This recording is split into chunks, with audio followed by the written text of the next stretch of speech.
Hello, everyone. Welcome to Improvate's Defense and Cyber Conference. Israel is well known throughout the world as a pioneer in defense technologies. We are proud to present solutions that we know can improve the security of free nations. We established Improvate as a platform for cooperation and business development. And in light of the situation in Ukraine, today's event will facilitate connections between Israeli defense and cyber companies, as well as military and defense ministry representatives from throughout the region.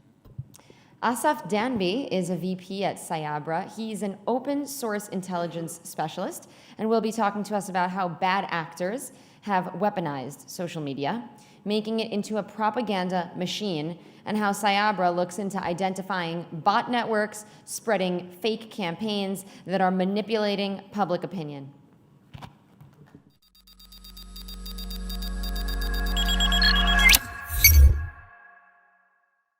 In the past 2 years, we've seen organizations and governments invest heavily in disinformation, but some of them are missing the most important frontier: social media. Social media has become a propaganda machine. We're seeing foreign actors using trolls, bots, avatars, sock puppets to manipulate the public opinion. The puppeteers behind the discourse have become more intelligent than ever before and has become a worldwide threat.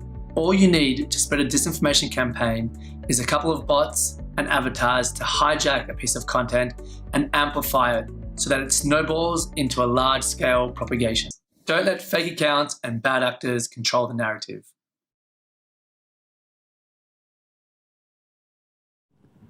So they told me to grow a mustache for the video because it gets more engagement on social media. First of all, thank you, Improvate, for allowing this platform for Israeli businesses to present.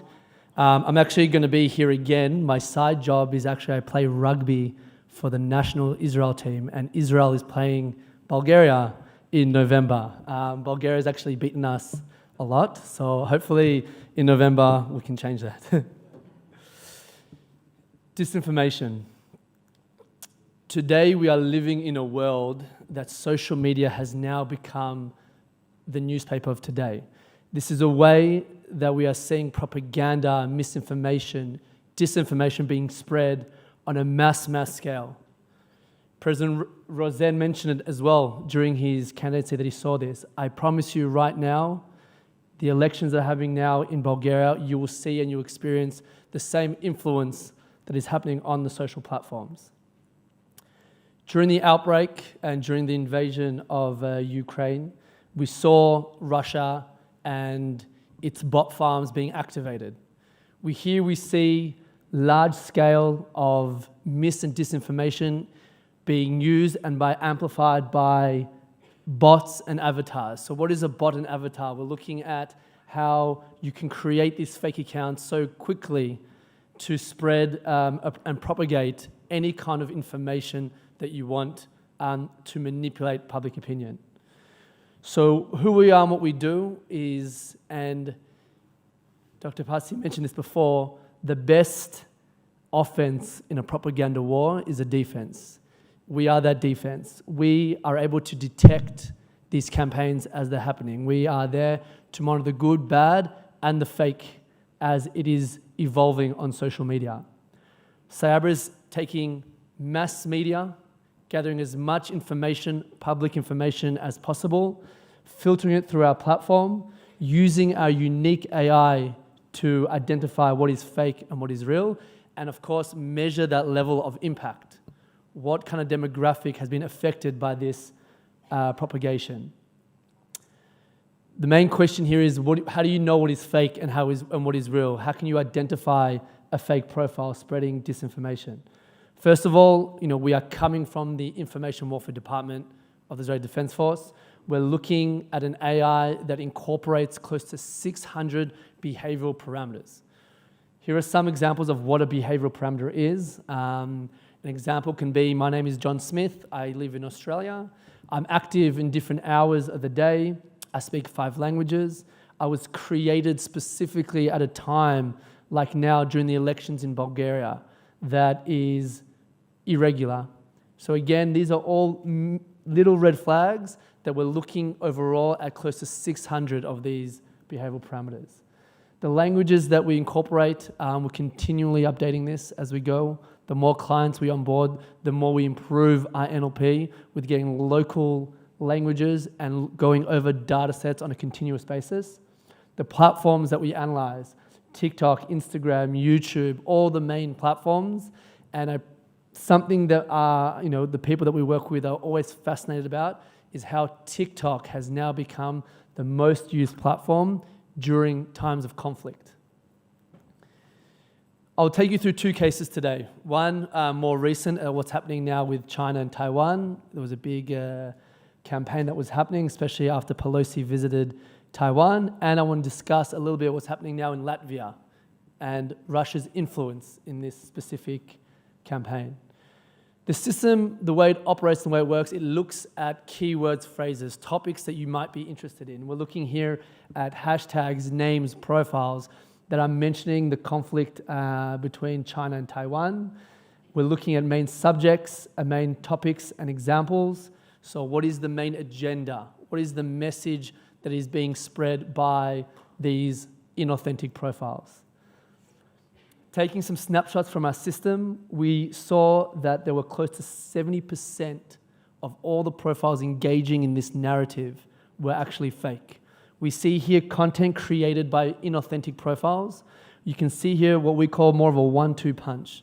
This is a campaign created by fake profiles that are spreading information regarding China's invasion of Taiwan. And we're seeing that fake profiles are the ones who are starting these campaigns. It's influencing us as the real accounts, absorbing information, and then allowing us to run with what we are absorbing. And again, creating another campaign to continually spread the information that these bot farm from China is creating. So we're looking at activity hours of these accounts. It's not a coincidence that all these accounts are either created on the same day or are active on the same day. We're looking at impactful accounts. I want to know what is the content that's being created by an inauthentic profile that is having the most impact, measured on engagement. Here we're finding, we received an alert that this was one of these accounts. This is an example of a very high impactful account, that the message that it was spreading was that already China is firing missiles to Taiwan. This is very, very dangerous. The way that there is no control over the content that I can generate, this can really influence and manipulate public opinion and elections. More examples of this. Here, another snapshot from our system. We're looking at communities and groups of people, understanding that there was a campaign of 82% of everyone in this specific community, which is measured on accounts that are engaging with one another on a high frequent basis, are all created on the same date. Again, this is not a coincidence. We are able to identify from this community the main leader. This could be an avatar. This is a main leader that is generating specific content and is getting other accounts to amplify and hijack what she is saying, or he is saying, or it is saying. Another example is we looked at the ambassador of China in Taiwan, in the US. Fake accounts are taking any narrative and hijacking it to themselves. So they are taking specific posts from real accounts and amplifying it again by their means. So we saw that 25% of a lot of the content that the ambassador was creating was hijacked by fake profiles that were all created on the same day in August. And these are the examples of that. Going to what is happening now in the elections in Latvia. We took key players, key phrases, key words of the narrative and the political environment now in Latvia and found that there was different campaigns against different leaders. So here we can see a positive campaign being created with a candidate. We can see a negative campaign. So these are groups of bots and avatars. The red profiles, the red dots are fake accounts, the green dots are real accounts, and we can see how they are connected to each other and that the majority of them are fake that are spreading negative campaigns against a specific political party. The same here, 41% of all the accounts involved in this specific campaign are fake. This is alarmingly high, and this is a way that Russia is using its techniques to manipulate the public opinion. So I'll go through this very quickly. What can we do? We cannot turn to the platforms. There's not enough that they can do in real time to mitigate against this.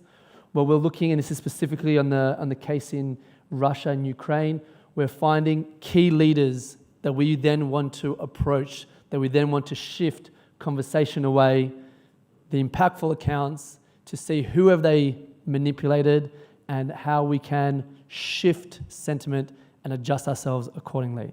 So thank you very much, and be happy to have more meetings. Thank you.